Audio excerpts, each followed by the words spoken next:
High guys, welcome back to my channel. আশা করছি তোমরা সকলে খুব ভালো আছো। আমিও কিন্তু খুব ভালো আছি। গতকাল আমি কী করলাম সেটাই তোমাদের সাথে শেয়ার করব। দেখো, বাজারে গিয়েছিলাম, সেখান থেকে মাংস, মাছ আর মাছের ডিম নিয়ে এসেছি।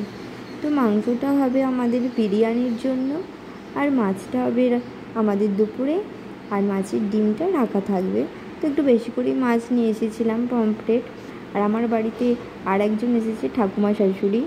উনি এখানে থাকেন না, তো এসেছেন আমাদের বাড়িতে।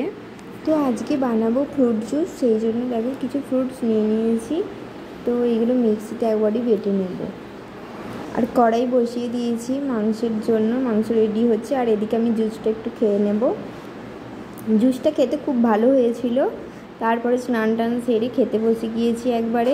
এই যে ঠাকুমা শাশুড়িকে খেতে দিয়েছি, দেখতেই পাচ্ছ। আর তারপরে আমরা নিজেরাও খেয়ে নিয়েছিলাম বিরিয়ানি, আমি আর আমার বর, যেহেতু আমার শাশুড়িমা খান না। তো ভিডিওটা ভালো লাগলে একটা like, comment, share and subscribe করতে ভুলো না। দেখা হচ্ছে পরের নেক্সট কোনো একটা ব্লগে। ততক্ষণ তোমরা সুস্থ থাকো আর ভালো থাকো।